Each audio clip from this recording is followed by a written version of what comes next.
Hi and welcome to data science and machine learning course. Previous session के अंदर हमारी multi arm bandwidth problem के हवाले से बात हो रही थी और उसके अंदर हमने देखा था कि अपर कॉन्फिडेंस बाउंड क्या है। थ्योरेटिकल सेशन के बाद हमने प्रैक्टिकली इम्प्लीमेंट भी करके देखा कि अपर कॉन्फिडेंस बाउंड किस तरह से हमारे कॉन्फिडेंस लेवल को with respect to the problem build करता है और हमें मैक्सिमाइज करके वो रिजल्ट दे रहा होता है जिस मैक्सिमाइज रिजल्ट को हम सर्च कर रहे थे।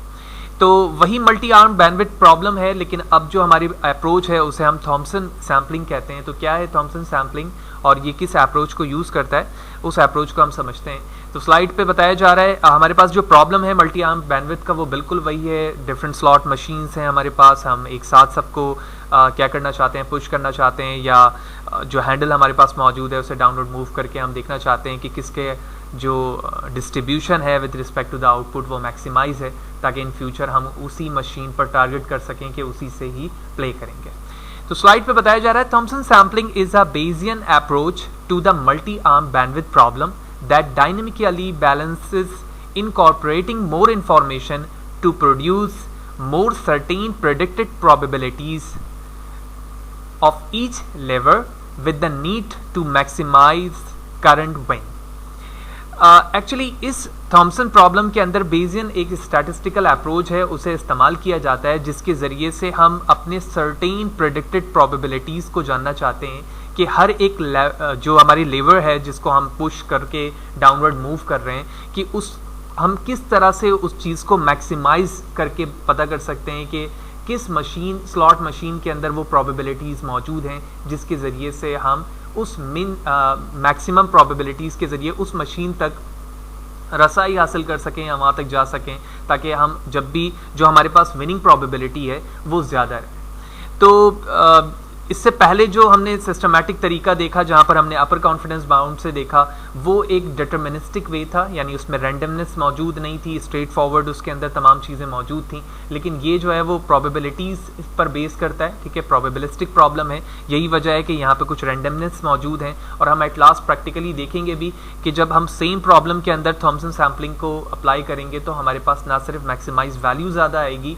जो कि हमारे पॉजिटिव रिवॉर्ड के साथ है, बल्कि हम ग्राफिकल रिप्रेजेंटेशन पे भी देखेंगे तो हमें और भी बेहतर तरीके से वो विजुलाइज होकर दिख रही होगी।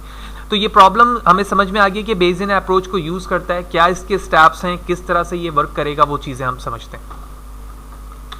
तो जो प्रॉब्लम है हमारे पास वो बिल्कुल वही है, डी आर्म्स हैं, यानी मल्टी आर्म्स हमारे पास प्रॉब्लम है जो डिस्प्ले कर रहे हैं एड्स को, या फिर वो स्लॉट मशीन है जिस तरह से हम उसे यूज़ करना चाह रहे हैं, क्योंकि हमने प्रीवियस प्रॉब्लम जो है वो एक एड्स पर की हैं कि हम एड्स एक एड डिस्प्ले करवा रहे हैं जिसके डिफरेंट वर्जन्स मौजूद हैं और उसको मैक्सिमाइज करना चाह रहे हैं कि कौन से एड्स ऐसे हैं जो मल्टी यूज़र के ज़रिए से क्लिक हो रहे हैं। जब वो क्लिक हो रहे हैं तो हम उसे 1 रिवॉर्ड दे रहे हैं और अगर वो क्लिक नहीं हो रहा तो 0 रिवॉर्ड दिया जा रहा है, और उसके ज़रिए से हम मैक्सिमाइज टोटल रिवॉर्ड मालूम करना चाहते हैं कि मैनी राउंड्स में, यानी जितने राउंड्स उस पर हुए हैं उसमें से मैक्सिमम रिवॉर्ड्स हमें किस ऐड के वर्जन से मिल रहा है। तो ये जो प्रॉब्लम है बेसियन से के ज़रिए से हो रहा है, यानी बेसियन इन्फ्रेंस को इसमें इस्तेमाल किया जाता है जिसमें बर्नौली डिस्ट्रीब्यूशन भी मौजूद है जो कि हमारे मैक्सिमम प्रोबेबिलिटी को शो करती है कि जो थीटा वैल्यू है वो उसकी प्रोबेबिलिटी क्या है विद रिस्पेक्ट टू बीटा। और ये जो हमारे पास थोड़े से बेस रूल्स के कॉम्प्लेक्स फार्मूलाज लिखे हुए हैं बुलेट नंबर 3 पर, ठीक है, हम इसके बिल्कुल तफसीलात पे नहीं जा सकते, लेकिन बस हम पॉइंट टू पॉइंट कुछ बेसिक चीज़ें देखेंगे कि जो इसमें थीटा आई की वैल्यू है वो प्रोबेबिलिटी शो कर रही है उस पॉजिटिव रिवॉर्ड को जो पॉजिटिव रिवॉर्ड सबसे ज़्यादा आने वाला है जिस एड्स पर आने वाला है। तो ये बेसियन रूल अप्लाई करके हमें वो चीज़ पता चलती है। और इसी चीज़ को पॉइंट नंबर लास्ट में अगर आप देखें तो at each round and we select the ad I that has the highest theta I N. तो जो थीटा आई एन है वो हमारे पास मैक्सिमाइज प्रोबेबिलिटी को शो कर रही है जिस प्रॉब्लम पे भी आप उस चीज़ को अप्लाई कर रहे हैं। फॉर एग्जांपल अगर हम एड्स पे उसको इस्तेमाल कर रहे हैं तो ये हाईएस्ट वैल्यू को शो करती है। और इसी बेस रूल्स को जब हम सिंप्लीफाई कर लेते हैं जो हमारे स्टेप्स में भी ऐड है, वो इस ऐड के स्टेप्स पे हमें दिखेगा नेक्स्ट स्लाइड पर, जो कि हमारे पॉइंट नंबर 2 पर है। तो आप पॉइंट नंबर 2 पे थीटा आई एन की वैल्यू जो देख रहे हैं ये सिंप्लीफाई वो फार्मूला है जिसके ज़रिए से हम स्टेप 2 पर जाकर उस बेसियन इन्फ्रेंस को सॉल्व करके इस पॉइंट पर शो कर रहे होते हैं। तो पॉइंट क्या है, यानी किस स्टेप्स से हम चलेंगे, ये प्रैक्टिकली सेशन पर जाएंगे तो हम इन चीज़ों पर बात करेंगे कि बेसियन इंटरफेस को हम किस तरह से इसमें इस्तेमाल कर रहे हैं, NI and NI not, I mean जो नंबर ऑफ एड्स हैं with respect to the positive क्या होंगे, नेगेटिव क्या होंगे। ये प्रैक्टिकल सेशन पर हम जाएंगे तो इन पॉइंट्स को देखेंगे नेक्स्ट सेशन पर कि किस तरह से हम इनको फॉलो करते हुए इम्प्लीमेंट कर सकते हैं। अभी इस सेशन पर हम सिर्फ ये देखना चाहते हैं, इसकी ट्रिक जानना चाहते हैं कि actually multi arm bandwidth problem को थॉमसन सैम्पलिंग किस तरह से रिजॉल्व करता है, किस तरह से इनके इश्यूज़ को रिजॉल्व करके हमें predicted value with respect to the probabilities दिखा रहा होता है। तो अज्यूम करते हैं कि हमारे पास ये जो 3 स्ट्रेट लाइन है ये एक्सपेक्टेड प्रोबेबिलिटीज़ हैं, ठीक है। एक्सपेक्टेड प्रोबेबिलिटीज़ किसकी हैं? जो हमारे पास डिफरेंट मशीन्स हैं, ठीक है। तो इस वक्त हमारे पास 3 मशीन है, 3 मशीन की एक्सपेक्टेड प्रोबेबिलिटीज़ से यहाँ पर क्या मुराद है? हमने प्रीवियस सेशन पे देखा था, मैं अज्यूम यहाँ पर सिर्फ रफली एक इमेज बना रहा हूँ, ये एक डिस्ट्रीब्यूशन है, ठीक है, नॉट अ स्टेट, क्योंकि माउस से बना रहा हूँ मैं।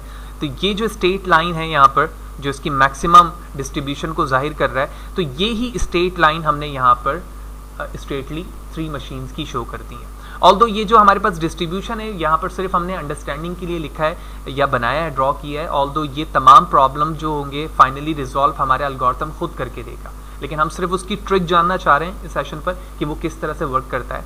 तो इन तीनों मशीन्स पर जो आप डिस्ट्रीब्यूशन देख रहे हैं इसमें कुछ रैंडम पॉइंट होंगे, ठीक है। रैंडम पॉइंट से मुराद ये है कि डिफरेंस डिस्ट्रीब्यूशन के रिस्पेक्ट से इसका ग्राफ प्लॉट होगा कि आपने मशीन नंबर 1 को फॉर एग्जांपल रैंडमली आपने इस पर गेम प्ले किया, ठीक है, स्लॉट मशीन या ऐड, ठीक है।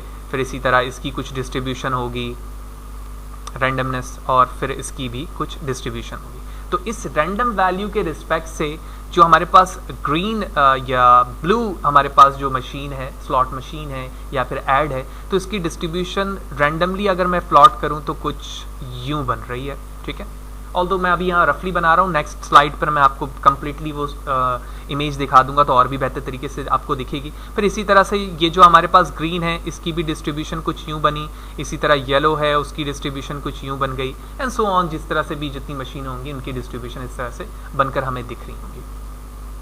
तो एक्चुअली प्रॉब्लम कर क्या रहा है? प्रॉब्लम ये हमें आइडेंटिफाई करके बताएगा कि एक्चुअली जो हमारी मशीन्स हैं जब उनमें रैंडमनेस मल्टीपल टाइम उस पर चीज़ें ट्राई की जाएंगी तो हमारा ये जो डिस्ट्रीब्यूशन है, ये जो डिस्ट्रीब्यूशन है वो क्या होती रहेंगी? चेंज होती रहेंगी, ठीक है। कैसे चेंज होती रहेंगी? ये तो सिंपली हमने डायग्राम देख लिया डिस्ट्रीब्यूशन के रिस्पेक्ट से, और अगर हम इसको बेहतर तरीके से विजुलाइज करूँ तो ये वो नेक्स्ट स्लाइड पर मौजूद हमारी वो इमेज है जो उसके रैंडमली डिस्ट्रीब्यूशन के रिस्पेक्ट से हमारा डिस्ट्रीब्यूशन ग्राफ शो हुआ है।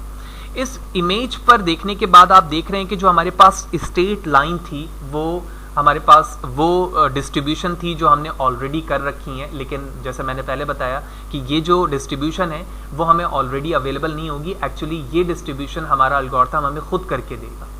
तो क्या हम मालूम करना चाह रहे हैं? हम म्यू स्टैटिक मालूम करना चाह रहे हैं, यानी मैक्सिमम डिस्ट्रीब्यूशन मालूम करना चाह रहे हैं, ठीक है। लेकिन इसका हरगिज़ मतलब ये नहीं है कि हम अपने डेटा में डिस्ट्रीब्यूशन को ही तलाश कर रहे हैं। We are not trying to guess the distribution behind the machine, ठीक है। हम डिस्ट्रीब्यूशन नहीं कर रहे हैं लेकिन हम अपने रिजल्ट को मैक्सिमाइज ज़रूर करना चाह रहे हैं। यही वजह है कि हमने अपनी मशीन पर रैंडमनेस करने के बाद इसको विजुलाइज करके यहाँ पर शो किया हुआ है। अब नेक्स्ट प्रॉब्लम क्या है, यानी इसको रिजॉल्व किया किस तरह से जाएगा? हमारी डिस्ट्रीब्यूशन हो गई, डिस्ट्रीब्यूशन होने के बाद हमें ग्राफिकली ये चीज़ें शो हो गई। अब हम कुछ मशीन्स पर यानी फॉर एग्जांपल ग्रीन एक स्लॉट मशीन है, इस स्लॉट मशीन पर हमारे पास ये गिवन डेटा है, ठीक है। यानी आपने एक डेटा, एक कॉइन एंटर किया मशीन पर, आपका डेटा पॉइंट यहाँ था, आपने मशीन को मूव किया यानी slot machine push and down की। तो जब आपने पुश एंड डाउन की तो उस कॉइन की वजह से आपका एक आउटपुट प्रेडिक्ट हुआ। वो आउटपुट प्रेडिक्ट आपके इस डिस्ट्रीब्यूशन पर यहाँ पर आया।